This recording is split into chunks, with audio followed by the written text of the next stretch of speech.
नमस्कार दोस्तों।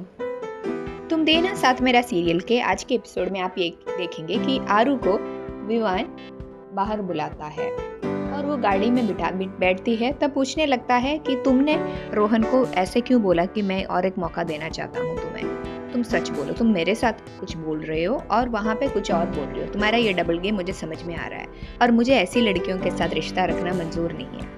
आरू अपनी सफाई देने की कोशिश करती है लेकिन विवान मना करता है। विवान बोलता है नाउ जस्ट लीव, मैं तुमसे बात नहीं करना चाहता हूँ और तुमसे कुछ भी रिश्ता आगे बढ़ाना नहीं चाहता हूँ। आरू अपसेट हो जाती है और वो गाड़ी से उतर के निकल जाती है। आरू को अपराजिता के ऊपर बहुत गुस्सा आती है क्योंकि उसको लगता है कि अपराजिता ने विवान को ये बोला है रोहन को दूसरा मौका देने के बारे में, लेकिन अपराजिता ने कुछ नहीं किया है। रोहन ने खुद विवान को बोला था कि आरू ने और एक मौका मुझे देने का ऑप्शन रखा है।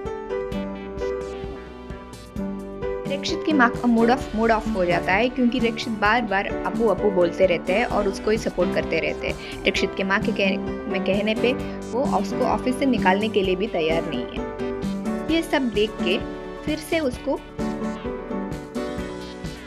देख के उसकी माँ फिर से अपसेट हो जाती है। उसकी माँ को मनाने के लिए वो घर के अंदर ही एक गोलगप्पे का ठेला रखता है।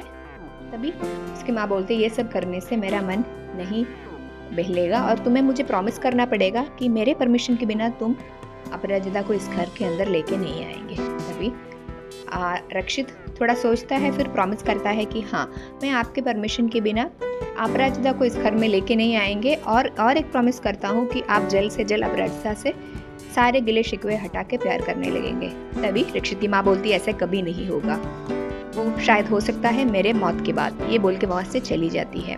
रक्षित कंफ्यूजन में पाए जाते हैं। वहाँ पे अगले दिन अपराजिता ऑफिस पहुँचते हैं और अपराजिता को बहुत बुरा लगता है कि जिस तरीके से रक्षित ने बर्ताव किया था।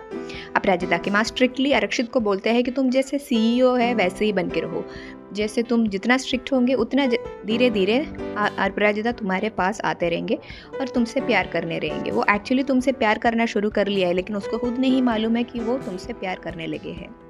अपराजिता कैबिन में जाने ही वाले होते हैं, तभी बाहर जितने भी लड़कियां खड़े थे तभी बोलने लगते हैं कि देखो अभी ये प्यार के बीच में मनाने के लिए जा रही है। अपराजिता उनकी बात नहीं सुनती है, वो अंदर चली जाती है।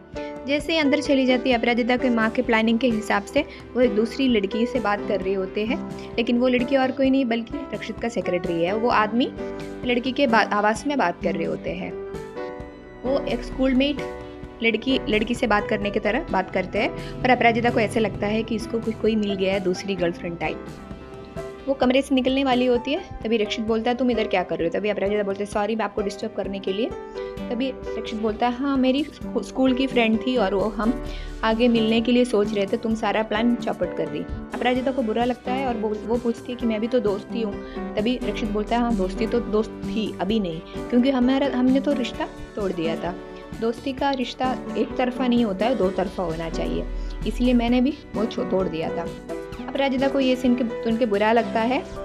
तभी अपराजिता की माँ बोलती है, उसके बाद अपराजिता उस रूम से अपराजिता सीरियल में आगे क्या क्या नया मोड़ देखने को मिलेगा जानने के लिए हमारे चैनल के साथ इसी तरह जुड़े रहिए। धन्यवाद।